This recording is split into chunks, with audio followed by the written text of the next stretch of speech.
As I approached the place, just like we're approaching it right now, I was amazed because this is a picture I pulled up in America about what the city of David is supposed to look like. And it showed Zion, the fort, being at the top, and the Temple Mount here, and the gate, or the eastern gate here. Now as I'm driving up here, now look, do you see the fort? That's the fort here. Hoshua had asked Sheikh Ayed to stop. He wanted to elaborate on the misconceptions and why. Now what was happening here is you saw as we walked up here, remember when we showed you in the office, we made a point of how we saw the walls in there, but we didn't see the fort. So when I came here and as I'm driving up, just as we're doing right now, I saw the fort. I said, unbelievable. You see, because you can see it. It says the city upon the hill, what? Cannot be hidden. See, Zion was the fort that they was trying to take, and they couldn't take it. All of Israel was in this whole area, but they couldn't take this fort. And what happened here, that fort is supposed to be on top of the hill, and then on the other hill is supposed to be the temple. And then you saw the walls that's preceding it around. So this is the exact picture of Jerusalem. You see, and many people try to come to me, they say, wow, you're a genius. You're a genius. Well, you know, you trying to tell me that I'm the only one that knew that this was the house of Yahweh. No, we have the proof that the world knew it. But the fact is that we, the children of Israel, the Hebrew Israelite people, are the ones that's pointing the way. You see the sheikh praying. Now see, this is deep. Because look at, now you see his Zion here, but the sheikh here is actually praying toward Mecca. See, years ago, when the Prophet Muhammad was here, peace and blessings upon him, there was a decision that was made whether we should pray toward Jerusalem or we should pray toward Mecca. You see, so it was decided among our Islamic brothers that they would pray toward Mecca. But the children of Israel are commanded to pray toward Jerusalem. You see, so this is the significance of what we're dealing with here now. So now everybody, all the children of Israel that's up in between that point, they're praying in the wrong direction. Now all our Islamic brothers that's praying toward Mecca, they're praying in the right direction. But the Hebrew Israelites that doesn't know the exact location of Zion, they're praying in absolutely the wrong direction. We had reached our destination.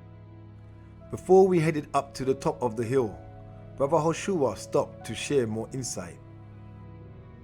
We have to stop here, brother. See, because as I'm showing you and telling you about the place, I'm letting you see it as it unfolded to me. So as we drove up, we saw the fort at the top. Where in America, it didn't show that type of research. You actually saw, as we was down in the center there, the place there, the actual fort where it says Kodesh Kodeshim, Holy of Holies. But now as I'm driving up here, I had to stop the car because I saw something. You see this map here? Hold that map for me. That map says City of David. City of David, yeah. Jubicite City. Now we got the you see the gate? Yeah, the gate. You see it up at the top there. Yeah. But now it's supposed to be what? The Guyana Springs is supposed to be here, right before the gate. So now, as we walk over there, we're supposed to see something square and some type of source of water. Okay, now let's go on over here, brother. Let's see this. Now this was the first clue that I had. And I stopped here, and I had my sons with me. And I said, hold up, look at this. It's a square. Here's a square. And then I said, that's a square. So then I started looking for a water source because it's supposed to be some type of pool here called the Guyana Spring. So we came through here. Come on here, brother. Come over here.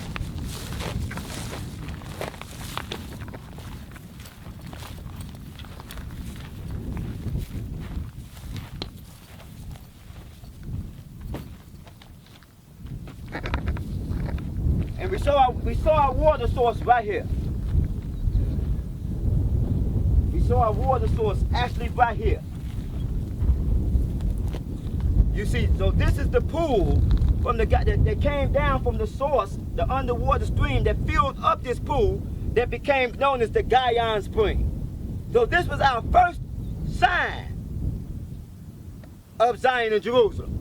That when you go up to the plot they call Jerusalem, this don't line up at all. Okay, now these steps that we standing in is written in the book of Ezekiel when it talks about the high priest as he come into the temple. And it makes a statement that in the scriptures that the Mashiach is going to walk up these steps. And the gate that you see in front of us here, that eastern gate, only he is going to be able to enter into it. But so now let's stop right here. Most of the time, see, so you can see right here, Jerusalem is supposed to be a desert, supposed to be wasted. It says Zion, which no man seeketh after. So, do you see a crowd of people trying to get in here? No. You see, so this fits the prophecy of what the scripture says. Zion shall be a wilderness and a waste place. And you see right here where it says, Jerusalem shall be plowed like a field. So what you're seeing here is the fulfillment of prophecy. And between here and there, you see that little water area? Yeah. Between here and there, there's supposed to be what's called the Gayan Spring. Or pardon me, it's supposed to be called the Kittrik Valley, the book of Kittrik. And it's supposed to be right there in the area where you see that water at. You see, so everything here between Mount Olive and Mount Zion. So this fits all of the geographical locations that fit the scriptures, the geographical scripture, and even down to the T in the prophecy, we say, Zion which no man seeketh after. So when you've been to that place they call Jerusalem, right? Yep. They piling in there trying to get there, breaking their necks trying to get there. But the only house of Jehovah in all the land of Israel, ain't nobody trying to get here. Interesting. So now let's show you another piece of prophecy right over here. Because we showed you the actual spring at the bottom, the source. But now let's show you here the prophetic source of when it's going to come from in the future, right here. Okay. Now you see right here, in the book of Ezekiel, it goes off and talking about how in the future, when the children of Israel return and they start praying here in the holy days, what's going to happen is the water is going to spring from this source. Now you saw the source below. The water, the original spring sprung here, and then it went down in this direction and filled up that pool along with the other source there. And according to the scriptures, it's going to come from here, it's going to spring from there, it's going to spring from there, spring from there, spring from there. And it says that as the river flows, it's going to get bigger, bigger, and bigger. Springs are going to spring out throughout the whole of the land. And it says one stream is going to go right down toward this path. And another spring is going to go down to other path. And it's going to go down to Yamamelech, the salt sea. And one part of the sea is going to be healed. And another part of the sea is going to remain salty. So we're going to actually see that as we go down to the borders of Judah. And as we examine the borders of Judah. But this is another prophetic proof. And it's still here today. Now let's walk inside.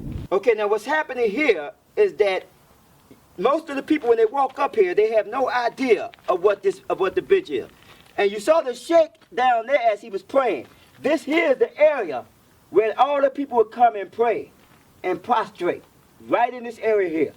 And then they would come in and they would walk around here, and then they would say a prayer right in here. They would kneel here, and they would say a prayer in this direction. And then the priest would come, and they would come from here, and they would give their offerings to the priest, and then he would walk inside. And then the people would walk out here. So as you can tell, so right now you're standing in the wide path, and then that's the narrow path as the people walk through. But what is this here, right here in front of you? I want you to read this. I'm going to take that sheet there and read what this is actually here. Because most people, when they look at it, they have no idea what this is. Okay, it says the entrance is a bench. And it's a what? It's a bench. It's a bench. So this is a bench. This is where you would come and you would do what? You would sit. You sit. So let's continue. We continue reading that, brother. And a unique structure. The bench built an ashlar along the outer wall of the northeast gate tower. Is 4.5 meters long. It was probably on such a bench that the elders of Israel used to sit. So the sheikhs used to come here and they would sit right here on the bench. Continue. When the psalmist speaks of those that sit in the gate, Psalm 69 verse 13. Oh, interesting. He must have had in mind a bench similar to the one Ruth discovered here. A good illustration is given in the book of Ruth 4, verse 1 and 2. Okay, so you can actually find the Bible. And that's the point. See, all this is scriptures is describing the benches and how the elders would come here and they would sit there. Continue reading the Ruth. Okay, so then Boaz went up to the gate and sat down there, and behold, the kinsman of whom Boaz had spoke came by. And he said to them, he said to him, sit down here, and he sat down. And he took 10 men of the elders of the city and said, sit ye down. So the sheikhs, the elders came and they said, all 10 men, they would come down and they would sit here to bring forth judgment for the people. And the prophets of Israel will also come here and prophesy. And of course, we didn't listen because that's why we got cast out the land. But this is the area right here where they would sit here and they would prophesy in the words of Jah Allah, and they would put forth everything that Jah Allah brought to us. Again, because when we were rebellious to Jah Allah, we were rebellious, and we was cast out of the land. So now, right here, this tells you, and this is the proof of the time frame that we're dealing with here. Now, this was David's period of time. We're talking about David's time period. So this is the 10th century BC time when David came, then and Israel ruled, and then after Israel ruled, you had the Persians came in, the Greeks came in, the Romans came in, the Byzantines came in, and then we have the Arab period. Now the artifacts that they found here, this is a list of the artifacts. They found Hebrew artifacts from David's time, from Solomon's time. Notice, they first found the artifacts in David's time, because this is what? The tabernacle of David. They found the first Hebrew artifacts here in this time. Then Solomon's time. All the way to then they found the Aramaic when the Babylonians came in here. And then the Greeks. And then the last piece here that they found here was Arabic. And what happened here, and they found artifacts here that says house of Allah, place of Allah. And what happened is that at this specific time here, this was the first time, this is a very key period. Because in this period, the first crusade took place. And I have a document in Arabic that calls this place, that calls this place Aliyah. And it says in Arabic that the Arabs made agreement with the Romans to keep the Hebrew people from this place. To keep all the Hebrew people from any knowledge of this place. And that agreement was written in Arabic. We're going to have our brother read that later. That agreement was written in Arabic, and it was written at this time. And at that point, the place was buried. This place was literally buried. It was in a hill. It was in a hill, a heap. When it was discovered, it was just like this. It was buried. The whole city was buried. The Christians and our Arab brothers feared, specifically our Palestinian brothers, they feared to destroy the place. So they buried it. But what happened, as the rain came. Okay, Peloton, who's ready to work? Kendall's 30-minute pop ride. This should be fun. Get at-home motivation anytime you want it. We are climbing through this chorus. Let's get it. Tap into your motivation at onepeloton.com. The water dissipated, and it started to uncover the city. So nobody uncovered this place. When the archaeologists came in 1962, it was already uncovered. Jah Allah uncovered this place and brought this place to light again. According to Hashua, there was a great conspiracy in the land. He explained that the walls in the city currently known as Jerusalem have inscriptions on them written in Arabic. stating when they were built and that the time period would unveil the truth. You see, so all they have artifacts of it, Beit Yehoah in Hebrew, but in Arabic, the house of Allah. All that proof verifies that this is the place. That's why all of the people are going to gather here as your documentary go off into. And as the truth being uncovered. All your documentaries are pointing to this time frame, to this place. Everything that you were studying, you've been researching, has been leading right to this point. Let's go inside. Okay, so now right now we're standing here before what is called the Holy of Holies, or actually what's called the temple area. And I want this brother here to read this here, to give an idea. Okay.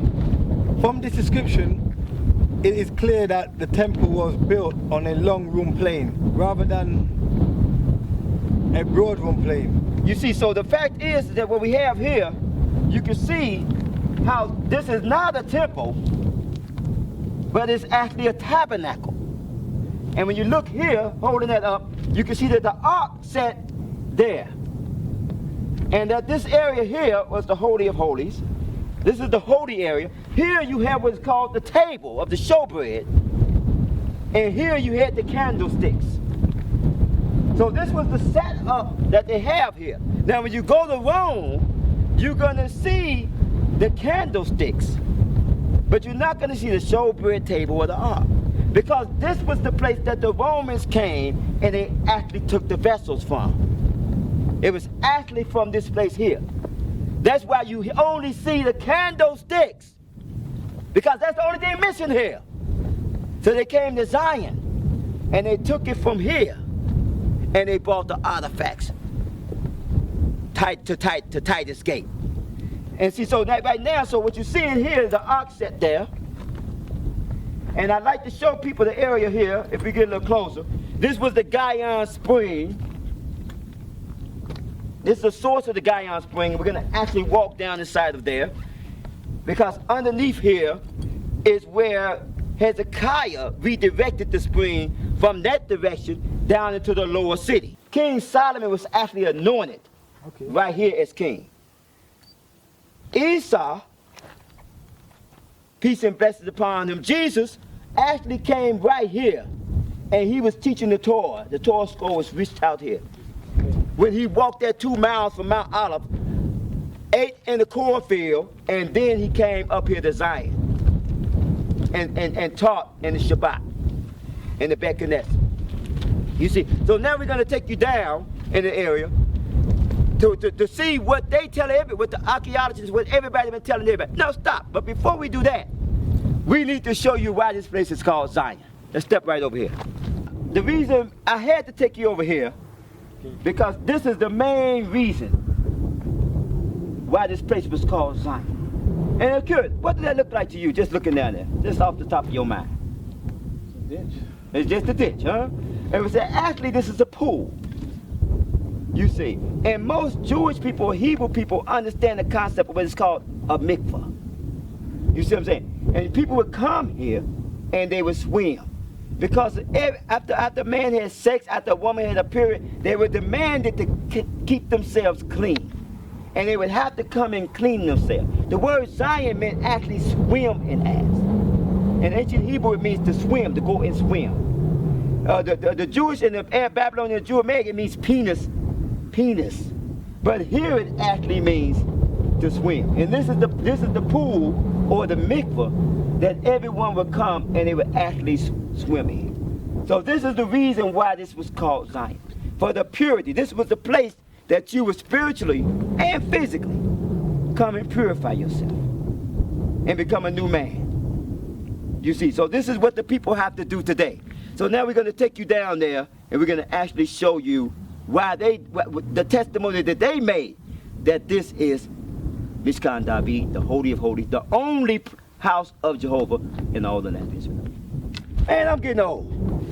Look at this here, man. Now see, I got to show you, before we leave the top here, we got to show you this diagram. Now you can see here, where it talked about Zion is in the side of the north. And that's right there, Songs, where it makes Zion is in the side of the north. So as you see, and it's also said Jerusalem, surrounded by mountains, as Psalms 125 and 2. So now look at this here. If you can have the butter pan around, look at this here. All of this here is surrounded by what? Mountains. It's surrounded by mountains. You see. Now when you go, now when we take you up to the spot that they call Jerusalem, you're going to see it's on top of a mountain. Interesting. It's not surrounded by mountains. Well, I can see for myself this is surrounded by mountains. So you're saying the average Jerusalem is on top of a mountain. On top of a mountain. You see. And see, so this tells you can't change. You can't change the geography. You can't change it. So the archaeology fits this place, the scriptures fit it, and the geography fits it. When you go there, the archaeology don't fit it, the scriptures don't fit it, and the geography doesn't fit it. You see, so you have Zion here in the side of the north. So this is the northern edge. This is televised here, and this is you see right here. We on the north side of this valley. So Zion in the side of the north. So everything here is fitting. You see, and we got Mount Olive there on the east, and as I pointed to you, we started there. And David fled from here, went through that road, and when he got to the crest of Mount Olive, he sent Zadok back with the ark here. And Zadok brought the ark back here, remained. And they found an artifact with the name of Zadok in this place. Unbelievable. You see, so the archaeology fit, the geography fit. We pointed out to you the book of Kitron. When you go there, you're not going to see a book. You're not going to see any clue of anything, any type of water source between Zion or the Temple Mount and Mount Olive. Interesting. So now let's take you down now to see the actual Holy of Holies. Okay, now see, so now this is the reason why you came all of this far. You know, right now, this is the point where we at now, where the main focus, the main energy, everything that we came to Israel for, all our research led to the point we have right now. Now you can see that they tell you that this is the what? Holy of Holies. You see, and Sheikh, המקדש היחיד שהתגלה عد כה. and in Arabic. المعبد هذا هو المعبد الوحيد الذي عثر عليه حتى الآن. You see, very clear. They're telling you all three languages. Yeah. You see that this is the place. Now you see here, now read that again, brother. This is what? This is the only temple discovered so far within the boundaries of the kingdom of Judah. So they're telling you clearly here that this is the only temple, or we know it is the tabernacle of David, that they have found, and they're telling you within the kingdom of Judah. So this is Judah. This is Judah. And what was you telling me, Sheikh? המקדש היחיד שהתגלה עד כה בתחומי ממלכת יהודה. And what was your testimony, Sheikh? And you said you know that this is the land of Yehuda. I know this is the land of Yehuda. It's southern of this Jerusalem, what they call it today. That's not the land. That's not Judah's land. It's not the Jews land in the south of Jerusalem. That's Jerusalem. And see, and I know that you have Bedouin in this area that know that this is. Yeah. And you have Jewish in this area that know that this is.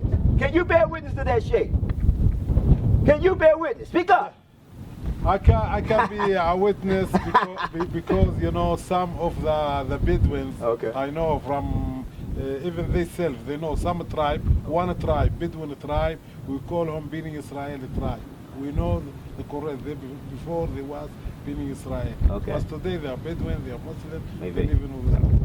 And we know, as you know, that's before 2,500 years. There's in this place just a Bedouin, in this area, Bedouin and Bini Israel. Only.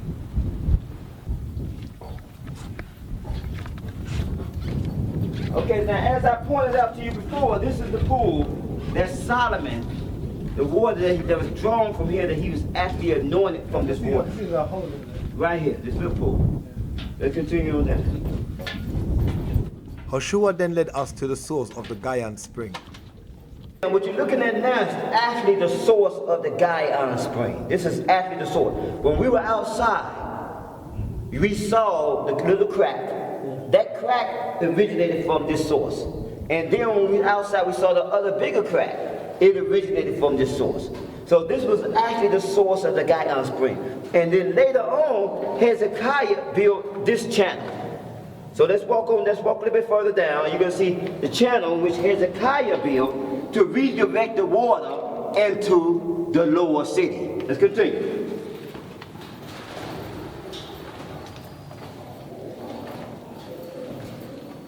And what we have here now is that we have the actual source that Hezekiah ran down into the lower city. Now from there, the water, he opened up this channel, the water started flowing down into here, fill it up, and it would go into here and go down into the lower city. So this is actually Hezekiah's tunic. Now we get to the spot that they call Hezekiah's tunic. What you're going to notice, it doesn't head to the lower city.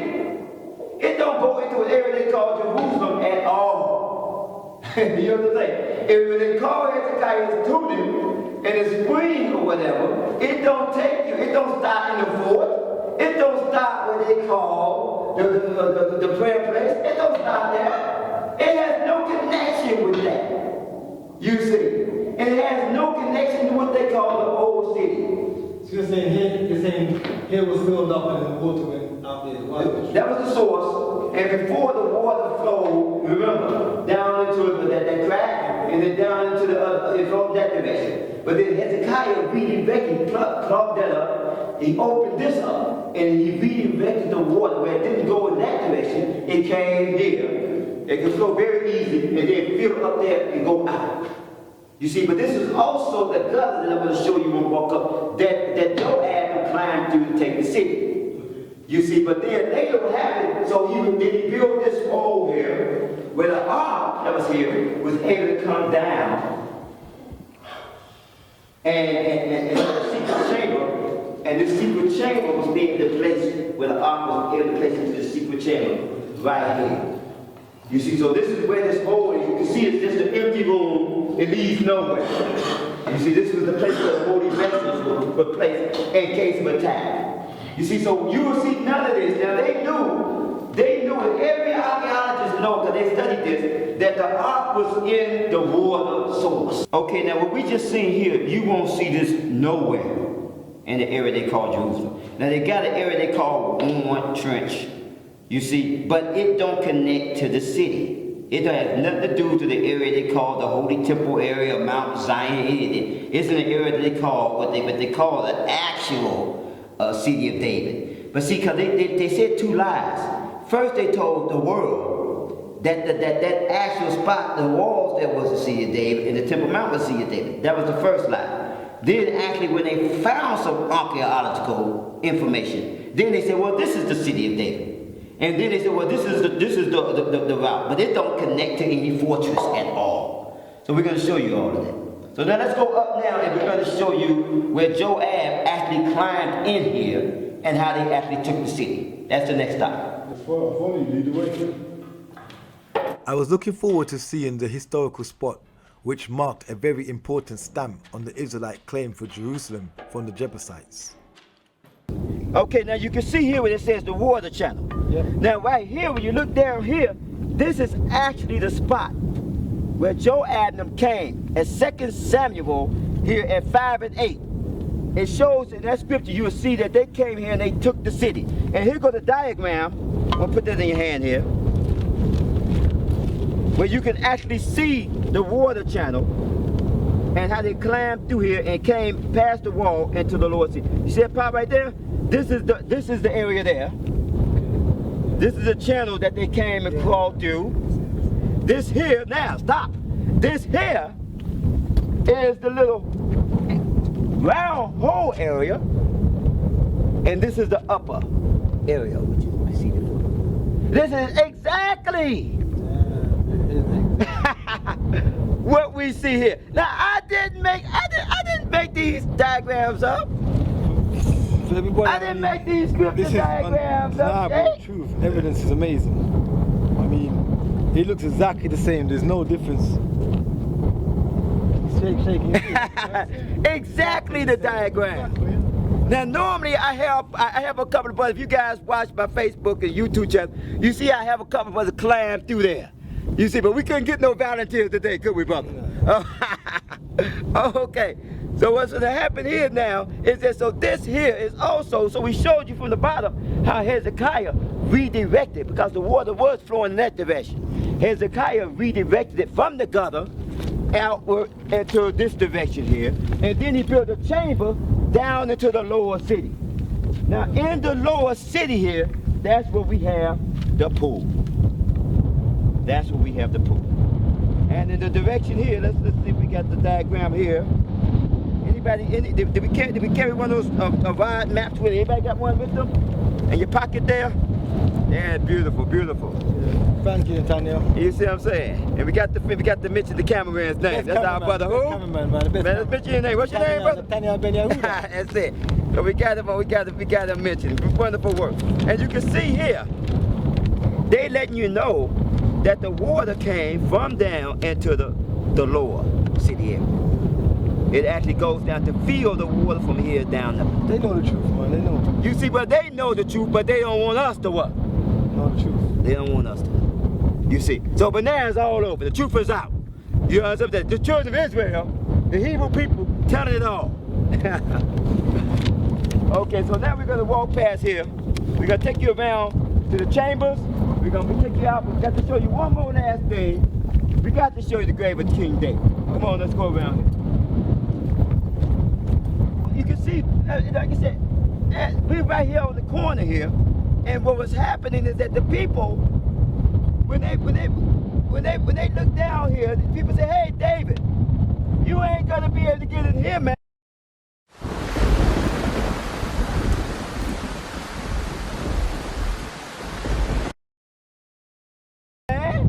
Why? Because this fortress demanded a view.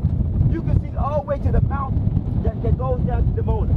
You can see all the way up to the mountains, mountains all around, as the scripture says.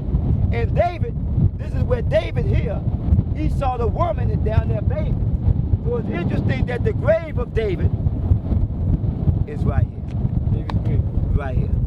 You see, so these people, when they start talking about Zion and Jerusalem up there, it don't even compare.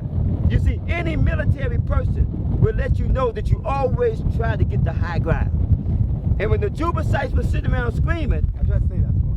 no, you say it. No. I'm tired of talking. No, I was just going to say when Jebusites were saying that you can't come up here. You know, because they could see from afar everything. He said you can't come up here. And David did go up and take the stronghold of their fortress, which is Zion. But how did he do it? Through the gutter that we just showed you.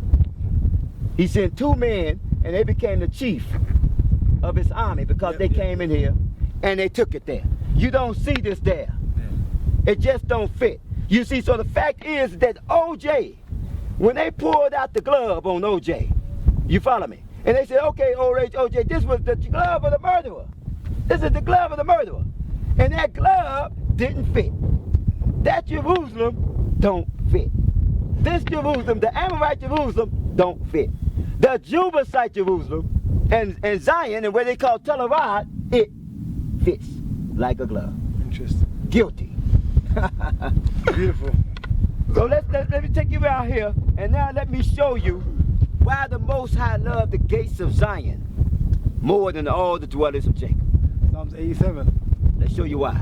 So they couldn't take the city, and that don't fit. That just OJ's glove didn't fit. But you can see here in the book of Nehemiah, it talks about when the people were rebuilding this place, they make a point of saying that they took the grave from the graves of the king, and they planted King David here. What had happened was that our people had started to take on Babylonians' ways, and they started to view where the body of the dead, the righteous dead, brought blessings upon them. So they removed David's grave from the place and they buried it right in here. And this was the grave of King David. And that was the grave. Well, we're gonna leave whose grave that is a secret. We want you guys to come to Zion, and I'm gonna show you all the rest of the sequences here. But let's take you over to what's happening here and why this place was actually called. You know, why the Most High loved the gates of Zion more than he loved all the dwellings of Jacob.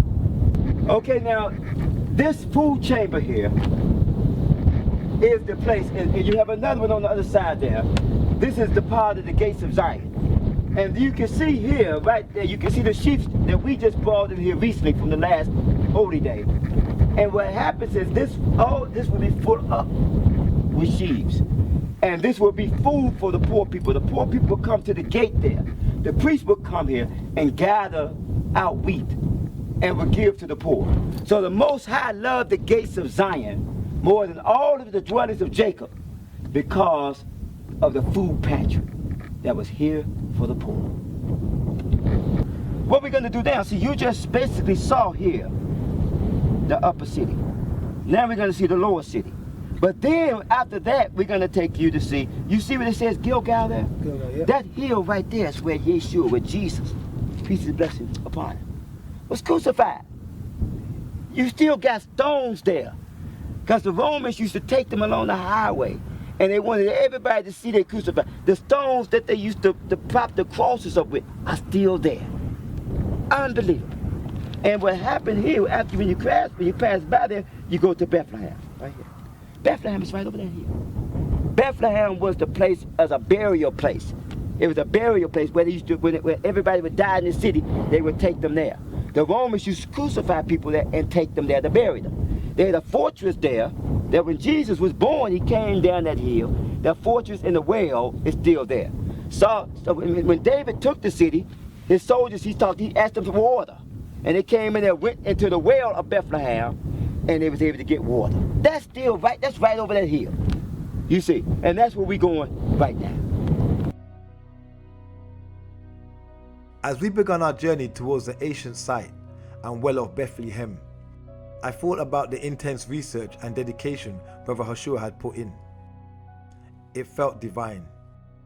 He had obtained a wealth of information and was happy to share all that he had come to know. Like a sponge, I absorbed it all.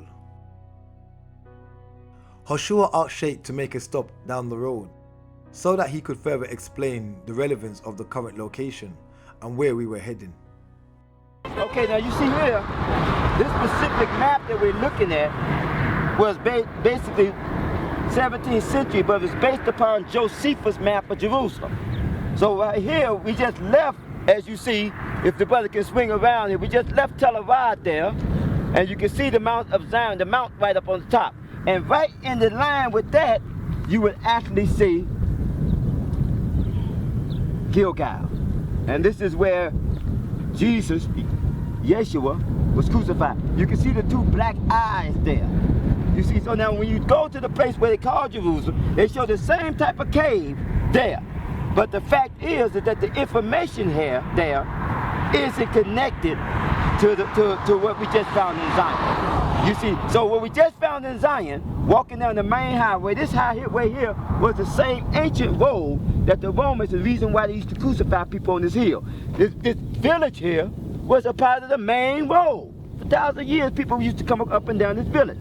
So what we're going to do now, we're going to cross over there, and right over this hill, you see Bethlehem, which is where they used to crucify people and bury people over there also. So that's where we're going now. That's where the baby was from Bethlehem, right? Exactly. Bethlehem. That's it. That's where he came from. That's where he was, and that's where Yeshua was born. Okay, perfect. Let's go. Where we at now, brother, is actually the 4th of Bethlehem. And you can see now, we're going to walk along the path of the entrance, the gate. And you'll be able to actually see, as we go through the entrance, where they had to attack to get the water inside the well. So let's continue here. Continue on this way.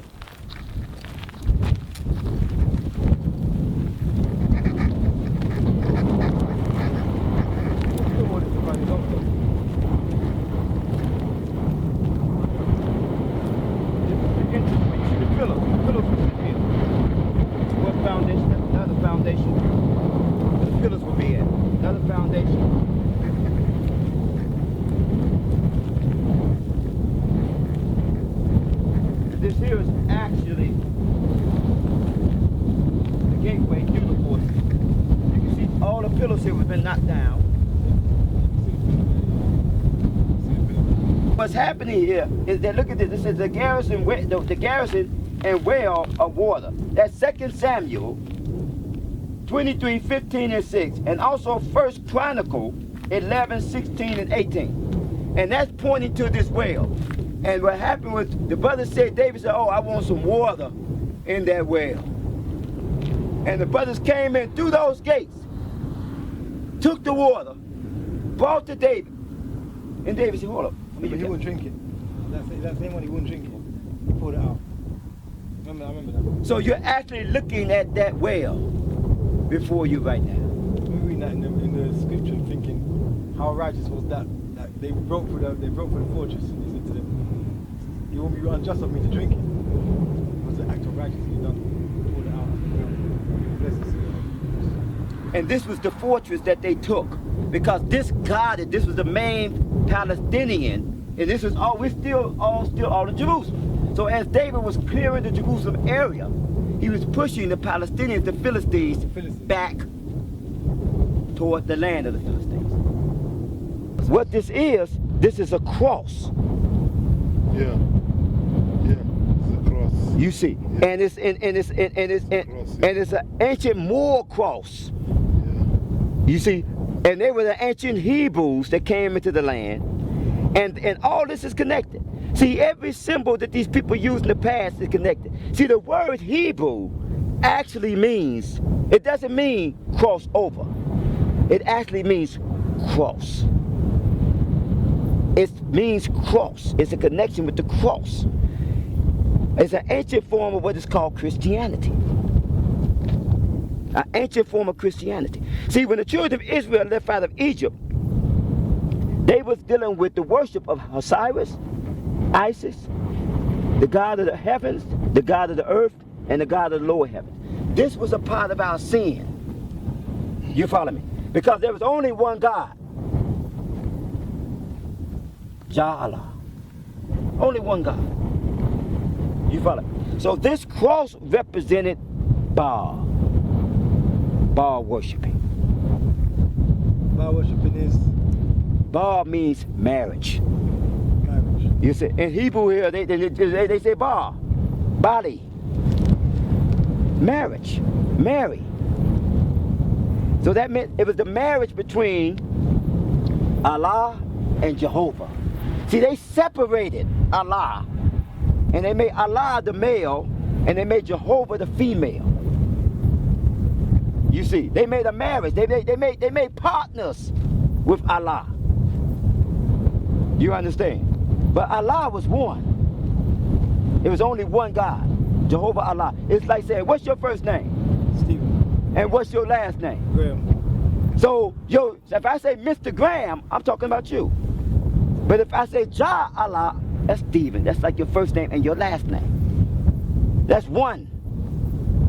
But they separated and made Jah one entity, Jehovah one entity, and Allah another entity. That was Baal, making partners. You understand? But there was only one. And the Jewish, they do the same thing when they say Elohim. Because they mean it's plural. Gods. You've heard of this? Mm-hmm. Yeah, I know that. But in the ancient Hebrew, it don't say Elohim. It say Aleph, Lamed, Hey. Allah. A-L-H. Allah. You said, in Hebrew, there's Olakim, Olahim. But when I study, in the Bible, they say just write Ha, and you bet like this, Ha. You say Allah. Allah is Ha. Ha is Ha. You don't have to write all the names. Right. Even they say you have to hide it. Right. Don't make it clear. Even they say Olahim, they say Olakim. Olakim, they change the Ha, the H, they change the H with the K. The Olakim, Olahim, Olahim. But this, when they write, they say Olakim. But if you want to write, they say Ha. They add it. The add. And see, the point I'm saying, what you said, they call it Hebrew, but it's not Hebrew, it's Aramaic. And the actual Hebrew, it is just those three letters. It's A-L-H. And you'll find it in the Torah where you see sometimes you say A-L-H, you say A-L-H-U, and then you'll see A-L, Allah, and then you'll see A-L-H-U, Lamed. But see, the Jewish add the U Lamed on there, and when they say it makes gods, and it's not God, it's just God, the one. And some people say Ha'el.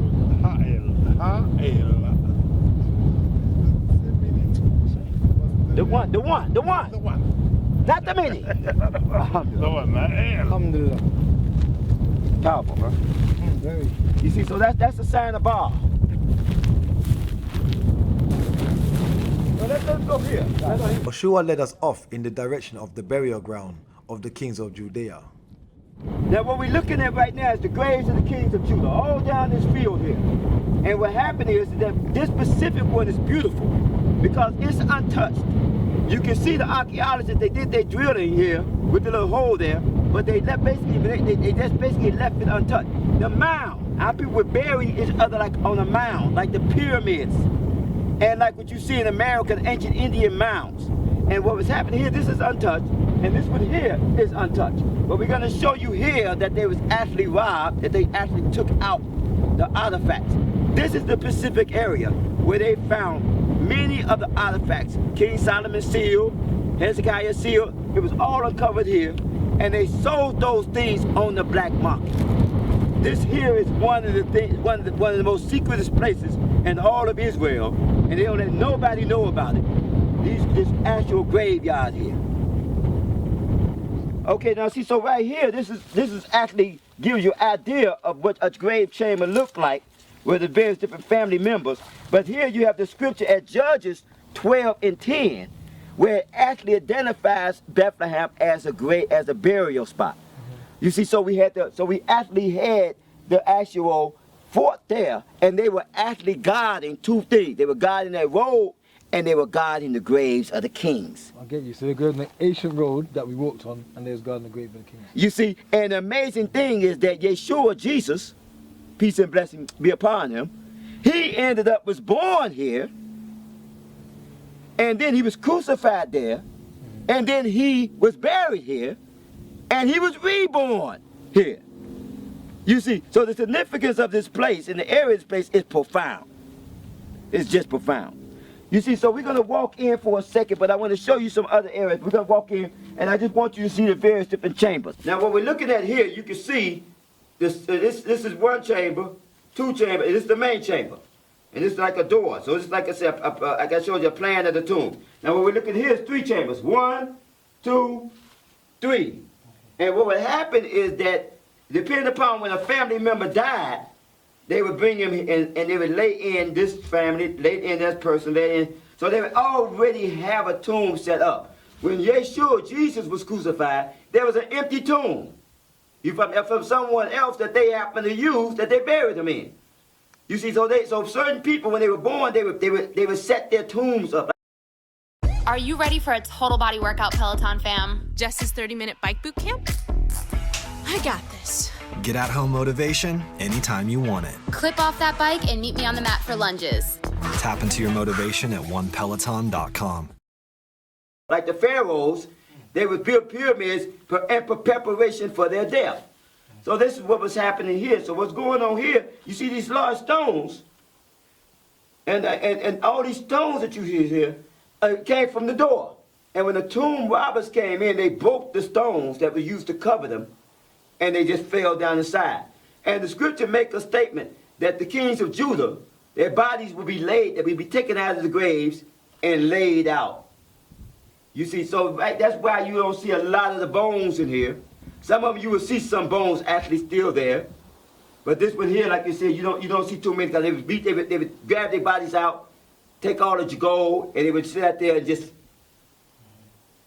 you see, and the Most High taught us that in order that we wouldn't seek the dead. You see, we would seek the living.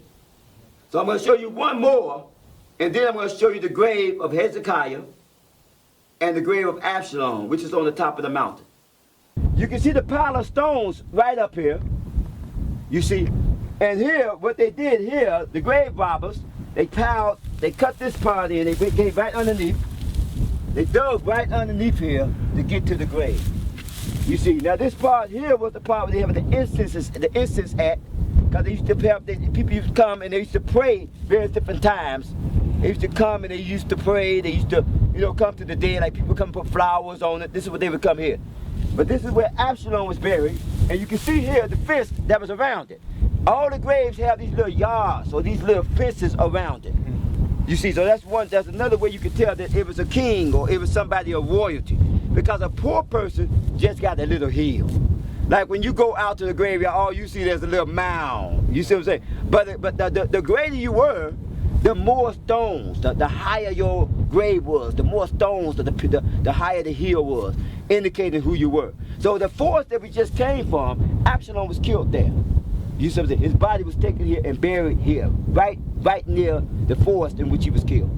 And Hezekiah, his grave is right there on that hill. The same thing you see here is there. On the hill, right across. The same type of setup here is there. But it makes the statement that we know that's Hezekiah's grave because it says it's above all the other graves. And all this is the scripture. See, that's why we use the Bible as our map. And the Bible was a good map. It was a true map. The ancient Hebrew Bible.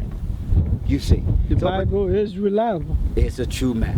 You see. So these people, they tried to make it appear with the false Jerusalem that it's not a true map. So when people came there and they saw that place, they said, okay, well, because you're reading it, you can see the picture in your mind. And when you get here, you don't see the same picture as you see there. It's like, you're wondering. There's always a doubt with that.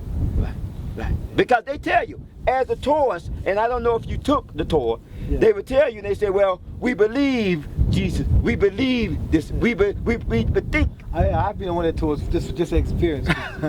Just experience. I went on one of the tours, and it was interesting. The things they were saying, half of it was baloney because they're saying Jesus was buried inside Jerusalem. Right. But according to the scriptures, that Jerusalem there, if he was buried in that walled Jerusalem, according to scriptures, he wasn't buried inside the wall. He was buried outside. Because that's what they did. You see what I'm saying? And like I was pointing out to you, what ended up happening with David specifically, they brought him in the city. You see what I'm saying? And probably put him in the fort when they made that a holy area. And it was only certain people that they did that to. You see, but the point was is that during that period of time, they didn't do that with Jesus. It tells you that Jesus was taken and he was put in an unused place. And that's all right here, just like you hear. An empty grave, and he was buried inside of that, in the graveyard. You see, so all of these things are very significant. But let's get past the point of Jesus. Let's deal with the point of Zion. Let's deal with the point of the graves of the king. Let's deal with the point of everything that was set up. The only house of Yahweh found this area.